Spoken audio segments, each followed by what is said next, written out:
अस्सलाम वालेकुम फ्रेंड्स, उम्मीद रखता हूँ कि आप लोग सब खैरियत से होंगे और अपने अपने घरों में अपनी फैमिलीज़ के साथ बहुत अच्छे से अपनी लाइफ को एंजॉय कर रहे होंगे। तो गाइस, आज हम जो है वो एक ऐसे अपने दोस्त से मिलने के लिए आए हुए थे जो कि बहुत अच्छे इंसान भी हैं और मेरे लिए तो भाई बहुत ही मौसिन है मेरे तो मैंने कहा यार चलें आप लोगों को भी अपने दोस्त से मिलवाएं। तो अदील भाई हैं, हमारे दोस्त हैं पाकिस्तान से। अस्सलाम वालेकुम भाइयों, क्या हाल है?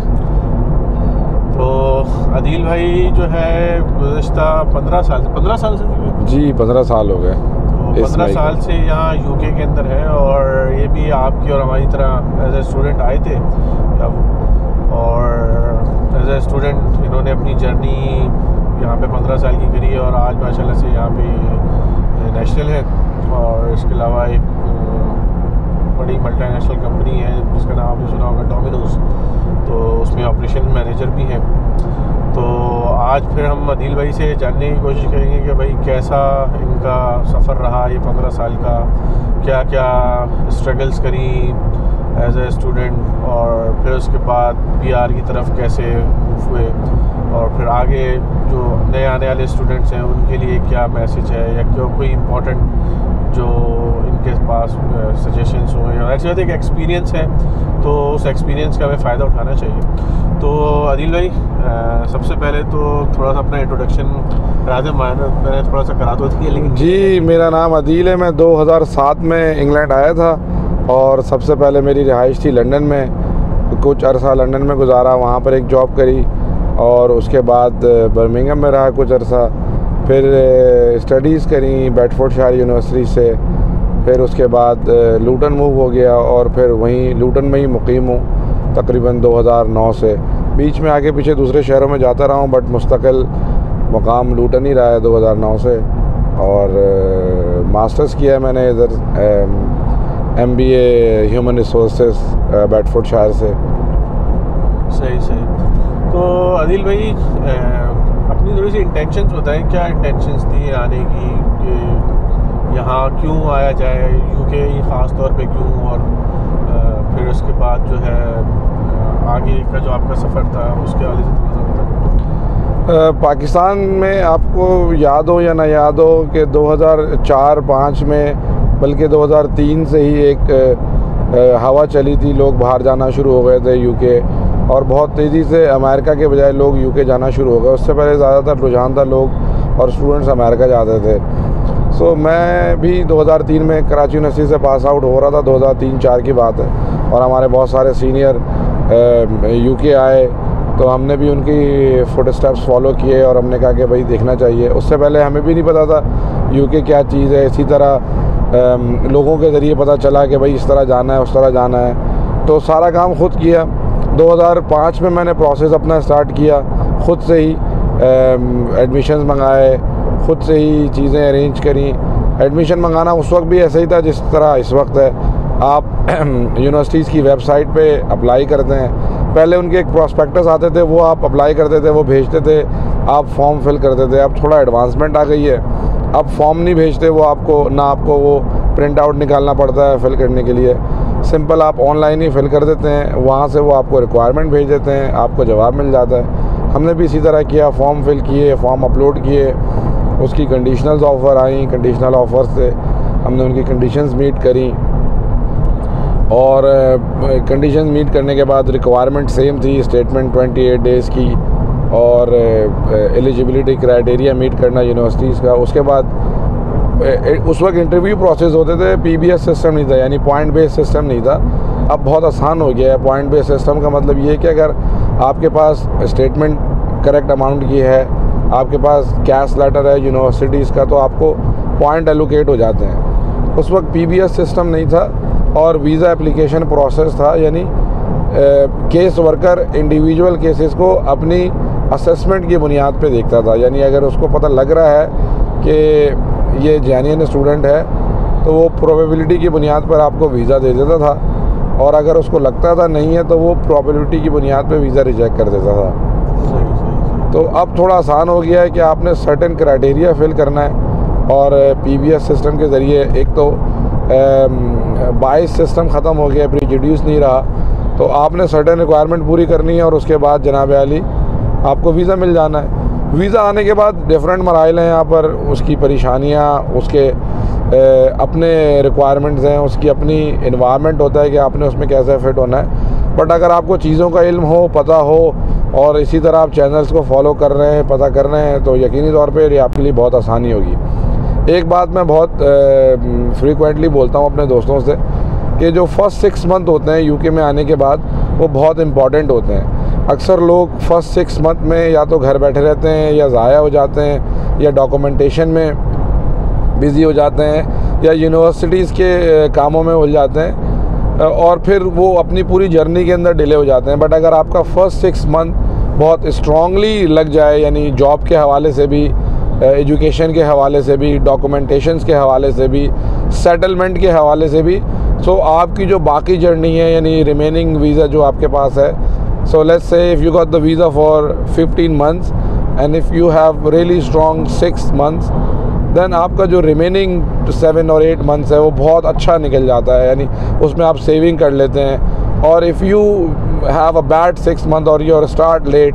सो जो रिमेनिंग 7-8 मंथ्स हैं उसमें आप कैचअप कर रहे होते हैं, चीज़ों को करने की कोशिश कर रहे होते हैं, और by the time you come to the break even point आपके पास सेकेंड एक्सटेंशन आ जाती है। और सेकेंड एक्सटेंशन में फिर सेकेंड एक्सटेंशन की रिक्वायरमेंट, पैसे इन्वॉल्वमेंट, फीस इन्वॉल्वमेंट, तो फिर बंदा फिर दोबारा ज़ीरो से स्टार्ट हो जाता है और ब्रेक इवन पॉइंट से।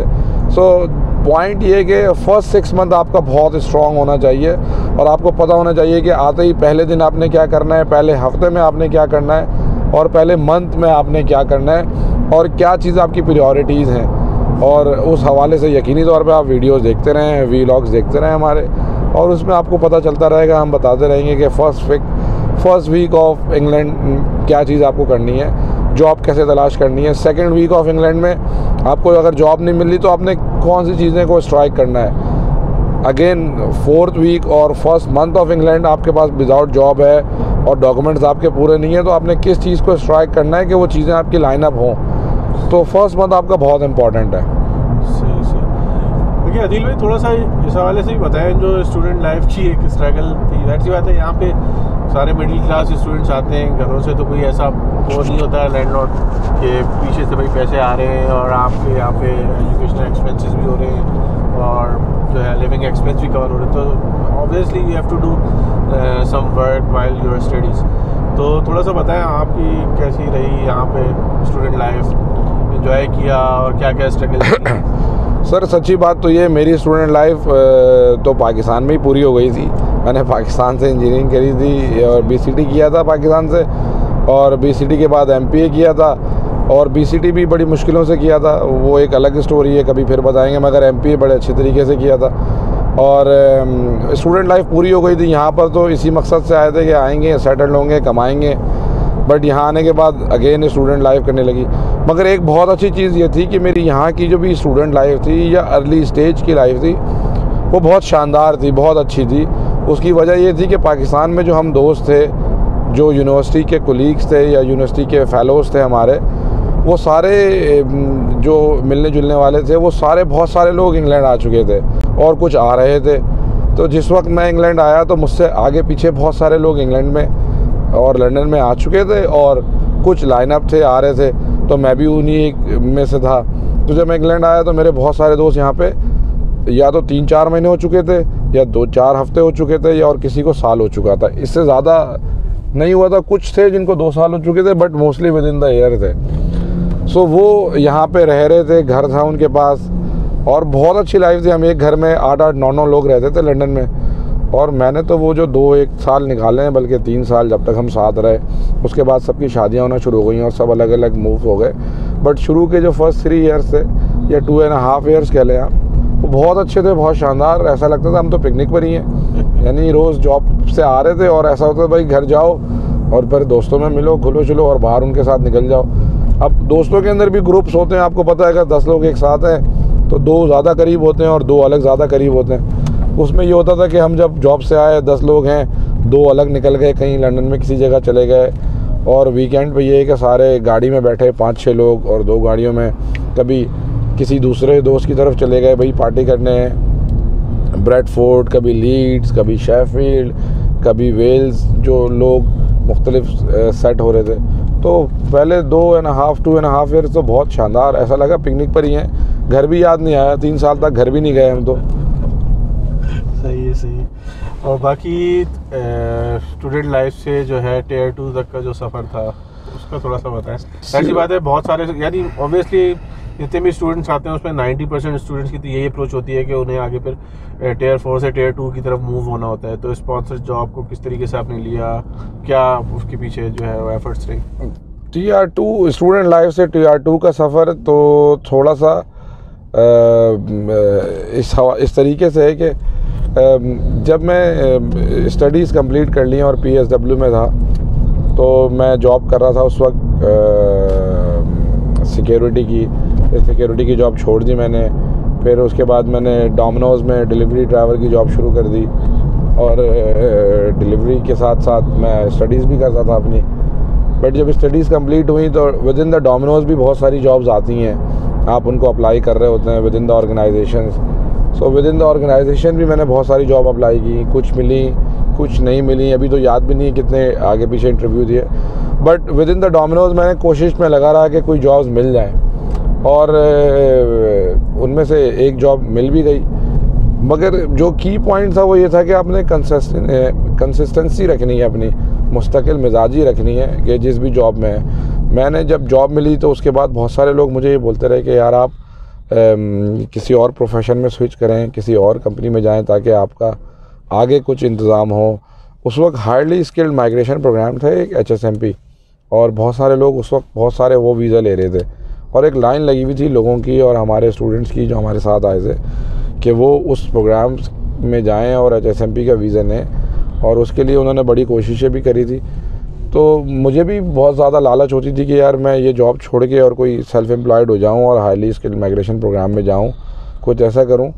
बट मैंने एक ये जहन में बसा लिया था कि ये कंसिस्टेंसी रखनी है अपने में, और जॉब में जो है ना वो प्रोग्रेस लाजमी करनी है, क्योंकि जब आप प्रोग्रेस करेंगे कहीं की पोजीशन पे जब तक आप नहीं होंगे और आप किसी की वजह ज़रूरत नहीं बनेंगे तो आपको कोई वजह ज़रूरत बनाएगा नहीं और कोई आपको फेवर नहीं देगा।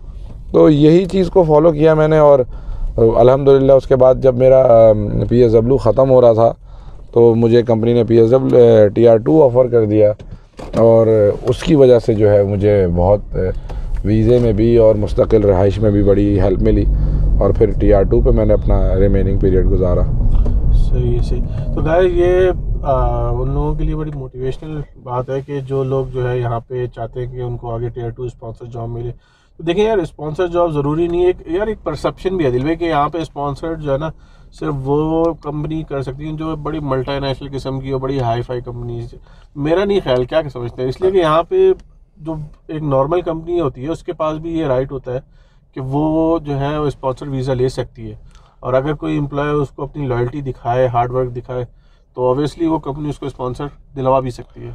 बिल्कुल, ये गलत परसेप्शन है कि सिर्फ मल्टीनेशनल कंपनीज ले सकती हैं, बल्कि राइट परसेप्शन ये है कि हर कंपनी ले सकती है। मल्टीनेशनल के पास स्कोप ज़्यादा होता है और वो नहीं लेते हैं क्योंकि उनके पास हर कोई ऑप्शंस के लिए आ रहा होता है, तो वो बॉदर नहीं करते हर किसी के लिए Tier 2 करना और होम ऑफिस की कंप्लायंसेस में पढ़ना। मल्टीनेशनल कंपनी में वैसे ही लोग अट्रैक्ट हो रहे होते हैं, और जो लोकल लोग हैं, यानी जो ब्रिटिश हैं, जो इंग्लिश हैं, जो क्वालिफाइड लोग हैं विद इन द लोकल, वो मल्टीनेशनल कंपनियों में जा रहे होते हैं और मल्टीनेशनल कंपनियां उनको प्रेफर कर रही होती हैं। उसकी वजह ये है कि एक तो उनको इन परेशानियों में नहीं पड़ना पड़ता होम ऑफिस की कंप्लाइंस में। सो जो लोकल कंपनीज़ होती हैं और जो छोटी कंपनीज़ होती हैं वो इन सारी परेशानियों में उलझती हैं, क्योंकि उनको एक ऐसा बंदा चाहिए होता है जो उनका बिज़नेस प्रोग्रेस कर सके, जो उनका बिज़नेस लेके जा सके। और वन मैन शो कंपनियां जो होती हैं ज़्यादातर वो बेनिफिशियल होती हैं उन लोगों के लिए जो बाहर से आ रहे होते हैं, ताकि वो वन मैन शो कंपनियां, जब तक वो वन मैन शो ख़त्म नहीं होगा कंपनी से, वो दूसरी ब्रांच नहीं खोलेगा और तीसरी नहीं खोलेगा, और उसको दूसरी और तीसरी ब्रांच खोलने के लिए एक रिलायबल और एक लॉयल आदमी चाहिए होगा और एक हार्ड वर्कर आदमी चाहिए होगा ताकि उसकी कंपनी प्रोग्रेस करे और वो उस पर इन्वेस्ट करे। सो जब आप प्रोग्रेस करते हैं और अपनी लॉयल्टी शो करते हैं और लॉयल रहते हैं तो वो आप पे इन्वेस्ट भी करता है, आपके लिए सोचता भी है, और उसकी भी कंपनी ग्रो करती है और आप भी ग्रो करते हैं। सो दोनों लोग एक साथ ग्रो करते हैं। जबकि मल्टीनेशनल में ये होता है कि मल्टीनेशनल ऑलरेडी स्टेबल होती है, वो ग्रो कर चुकी होती है, और उसको आप मतलब एंट्री लेवल पे लोग या मिडिल मैनेजमेंट लेवल पे लोग इतने ज़्यादा रिक्वायर नहीं होते अनलेस आपके पास बहुत अच्छा प्रोफेशन हो। उसकी मिसाल ये है कि अगर आप डॉक्टर है या इंजीनियर हैं किसी ऐसे फील्ड में जो शॉर्ट ऑक्यूपेशन में है तो मल्टीनेशनल कंपनियां बिल्कुल आपको प्रेफर करेंगी। बट अगर आप किसी मैनेजमेंट पोजीशन पे हैं तो लोकल लोग मैनेजमेंट पोजीशन पे ज़्यादा प्रेफरेबल होते हैं। सही। तो ठीक है गाइस, अदील भाई के आज एक्सपीरियंसेस से काफ़ी हमें फ़ायदा भी हुआ, और हो सकता है कि जो स्टूडेंट्स यहाँ पे आना चाह रहे हों और अपने आप को यहाँ का एज अ सिटीज़न भी देखना चाह रहे हो आने वाले वक्तों में, तो उनके लिए ये वीडियो बहुत ही बेनिफिशियल भी होगी। तो आखिर में मैं अदील भाई का भी बेहद शुक्र अदा करूँगा कि अदील भाई ने अपने कीमती वक्त में से हमारे लिए वक्त निकाला। बाकी अदील भाई लास्ट वर्ड्स में अगर कुछ आप कोई सजेशंस या कोई देना चाहें आने वाले स्टूडेंट्स के लिए कि वो उनके लिए जो बेनिफिशियल हो यहाँ पे।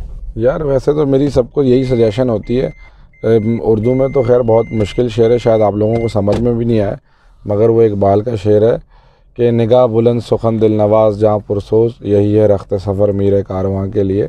यानी आपको हार्ड वर्कर होना चाहिए, आपका विज़न क्लियर होना चाहिए आपने क्या करना है, और उस विज़न के लिए आप हार्ड वर्किंग कर रहे हो और उसके डॉट्स कनेक्ट कर रहे हो, सक्सेस आपके पास खुद ही आ जाती है। And you should be consistent with your work. ठीक है गाइस, तो उम्मीद रखता हूँ कि आप लोगों को आज की वीडियो पसंद आई होगी, बहुत इन्फॉर्मेटिव लगी होगी, और अगर आप लोग समझते हैं कि वीडियो आप लोगों के लिए इन्फॉर्मेटिव है तो काइंडली मेरे चैनल को सब्सक्राइब भी कर लीजिएगा, इस वीडियो को लाइक भी कीजिएगा ज़्यादा से ज़्यादा, ताकि बहुत सारे लोगों तक ये बात जो है पहुँच सके। ठीक है दिल भाई, तो बहुत बहुत शुक्रिया। ठीक है गाइस, तो आप लोगों से फिर इंशाल्लाह नेक्स्ट व्लॉग के अंदर मुलाकात होगी। जब तक के लिए हमें इजाज़त दें, तो मिलते हैं नेक्स्ट व्लॉग में। अल्लाह हाफिज़।